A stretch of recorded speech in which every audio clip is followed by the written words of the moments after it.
Hi guys, welcome to my another vlog. ಇವತ್ತು actually ನಂದು ಯಾವುದೇ ಪ್ಲ್ಯಾನ್ ಇರಲಿಲ್ಲ. ಸಡನ್ನಾಗಿ ಎಲ್ಲಾದರೂ ಹೋಗೋಣ ಅನ್ನಿಸ್ತು. ಸೊ ಥಿಂಕ್ ಮಾಡಬೇಕಾದ್ರೆ ಸಡನ್ನಾಗಿ ನನ್ನ ಮೈಂಡಿಗೆ ಬಂದದ್ದು ಚಿಕ್ಕ ತಿರುಪತಿ. ಬಂದು ನೋಡಿದ್ರೆ ನನ್ನ ಹೂಡಿ ಮೇಲೆ ಫುಲ್ಲು ಜಾಮು. ಚಿಕ್ಕ ತಿರುಪತಿ ನಾನಿರೋ ಕರೆಂಟ್ ಪ್ಲೇಸಿಂದ 35 ಕಿಲೋಮೀಟ್ರ್ ಆಗುತ್ತೆ. ಜಸ್ಟ್ 35 ಕಿಲೋಮೀಟ್ರ್ ಅಂದ್ಬಿಟ್ಟು ಬೈಕ್ ಎತ್ಕೊಂಡು ಹೊರಟ್ಬಿಟ್ಟು ಬರ್ತಾ ಇದ್ದೀನಿ. ಚಿಕ್ಕ ತಿರುಪತಿಗೆ ಯಾರಾದರೂ ಹೋಗೋದಿತ್ತು ಅಂದರೆ ಬಸ್ಗಳು ಅವೈಲೇಬಲ್ ಇದೆ. ಟಿನ್ ಫ್ಯಾಕ್ಟ್ರಿಯಿಂದ ಡೈರೆಕ್ಟ್ ಬಸ್ಸಸ್ ಅವೈಲೇಬಲ್ ಇದೆ. ಜಸ್ಟ್ 35 ರುಪೀಸು 30 ರುಪೀಸು ತೊಗೋತಾರೆ. ಸೊ ಸಾಕಷ್ಟು ಬಸ್ಗಳಿದ್ದಾವೆ, ನೀವು ಬೇಕಾದ್ರೆ ಬರ್ಬೋದು. ಬೈಕರ್ಸ್ ಆದರೆ ಏನು 100 ರುಪೀಸು 200 ರುಪೀಸ್ ಪೆಟ್ರೋಲ್ ಇದ್ರೆ ಸಾಕು, ಹೋಗಿ ಆರಾಮಾಗಿ ಬರ್ಬೋದು. ನಂದಿದ್ದು ಅನ್ಪ್ಲಾನ್ ಟ್ರಿಪ್ಪು. ಸೊ ನಾನು ಮನೇಲಿ ಸುಮ್ಮನೆ ಬೋರ್ ಆಗ್ತೈತೆ ಅಂದ್ಬಿಟ್ಟು ಜಸ್ಟ್ ಬೈಕ್ ಎತ್ಕೊಬಿಟ್ಟು ಬಂದುಬಿಟ್ಟೆ ಹೋಗೋಣ ಅಂತ. ಟಿನ್ ಫ್ಯಾಕ್ಟ್ರಿ ಕಾಡ್ಗೋಡಿ ರೂಟು ಮತ್ತು ಡೈರೆಕ್ಟ್ ಬಂದರೆ ನಾವು ಸ್ವಲ್ಪ ಒನ್ ವೇ ಇದೆ. ಸೊ ಹಾಗಾಗಿ ಹುಷಾರಾಗಿ ಬರಬೇಕು. ಲೆಂತಿ ಗಾಡಿಗಳು ಓಡಾಡ್ತವೆ ಇಲ್ಲಿ ಒನ್ ವೇಯಲ್ಲಿ. ಸೊ ಹಾಗಾಗಿ ಓವರ್ಟೇಕ್ ಮಾಡಬೇಕಾದ್ರೆ ಕೇರ್ಫುಲ್ಲಾಗಿ ಬರಬೇಕು. ಯಾಕಂದರೆ ಲಾಂಗ್ ಲಾರಿಗಳು ಈ ಬ್ಯಾಕ್ ಟು ಬ್ಯಾಕ್ ಬಸ್ ಬರ್ತಾನೆ ಇರ್ತವೆ. ಸೊ ಹಾಗಾಗಿ ಕೇರ್ಫುಲ್ಲಾಗಿ ಡ್ರೈವ್ ಮಾಡಿ.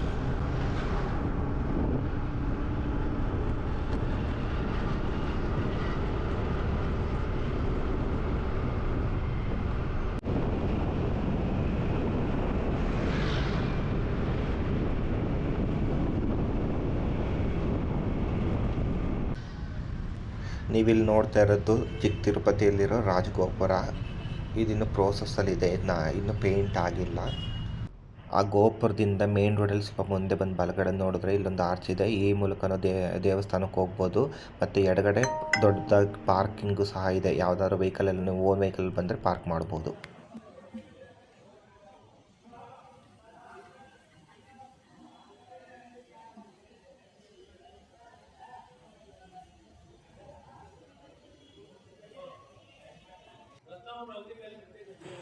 ಚಿಕ್ಕ ತಿರುಪತಿಯಲ್ಲಿರೋದು ಪ್ರಸನ್ನ ವೆಂಕಟರಮಣ ಸ್ವಾಮಿ ಮತ್ತು ಅಲಮೇಲು ಮಂಗಮ್ಮ ದೇವಿ. ಈ ದೇವಾಲಯ ಶತಮಾನಗಳಷ್ಟು ಹಳೆಯದು ಅಂತ ಹೇಳ್ತಾರೆ. ಪೌರಾಣಿಕ ಕಥೆಯ ಪ್ರಕಾರ ದ್ವಾಪರ ಯುಗದಲ್ಲಿ ಕಂದಹ ದಹನದ ನಂತರ ಅಗ್ನಿದೇವನಿಗೆ ತೀವ್ರ ಹೊಟ್ಟೆ ನೋವು ಬಂತು. ಯಾಕೆಂದರೆ ಯಜ್ಞದಲ್ಲಿನ ಅಮೂಲ್ಯ ವಸ್ತುಗಳು ಹೊಟ್ಟೆಯಲ್ಲಿ ವಿಷವಾದುದರಿಂದ ಆತನ ಶಾಪಮುಕ್ತಿಗಾಗಿ ವಿಷ್ಣು ದೇವರ ಪ್ರಾರ್ಥನೆಯನ್ನು ಮಾಡ್ತಾರೆ. ವಿಷ್ಣು ದೇವರು ಅಗ್ನಿದೇವರ ಶಾಪವನ್ನು ನಿವಾರಿಸಲು ಇಲ್ಲಿ ಪ್ರಸನ್ನ ವೆಂಕಟರಮಣರಾಗಿ ನೆಲೆಯೂರ್ತಾರೆ. ಇದನ್ನು ಚಿಕ್ಕ ತಿರುಪತಿ ಎಂದು ಕರೆಯಲಾಗ್ತದೆ. ಅದಾದ ನಂತರ ಅಗ್ನಿದೇವರು ಪ್ರಸನ್ನ ವೆಂಕಟರಮಣ ಸ್ವಾಮಿಯನ್ನು ಇಲ್ಲಿ ಪ್ರತಿಷ್ಠಾಪಿಸಿದರೆಂದು ನಂಬಲಾಗಿದೆ. ಚಿಕ್ಕ ತಿರುಪತಿಯಲ್ಲಿನ ಪ್ರಸನ್ನ ವೆಂಕಟೇಶ್ವರ ಸ್ವಾಮಿಯ ಅಭಯಹಸ್ತ ಮೇಲ್ಮುಖವಾಗಿದೆ. ಇದೇ ತಿರುಪತಿಯಲ್ಲಿ ಕೆಳಮುಖವಾಗಿರುವುದನ್ನು ನಾವು ಗಮನಿಸಬಹುದು.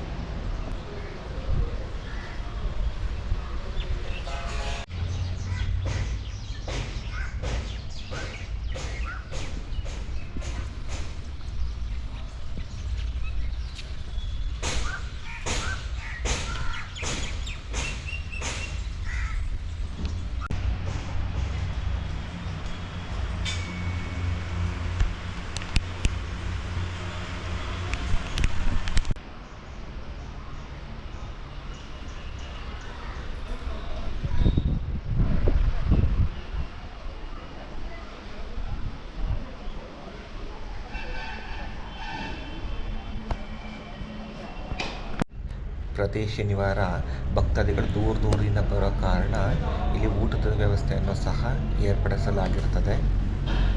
ಭಕ್ತರು ಇದ್ರ ಸದುಪಯೋಗ ಪಡ್ಕೋಬೋದು. ಹೊರಗಡೆ ಬಂದರೆ ಲಾಡು ಪ್ರಸಾದ ತಿಂಡಿ ತಿನಿಸುಗಳು ಸಹ ದೊರೆಯುತ್ತೆ.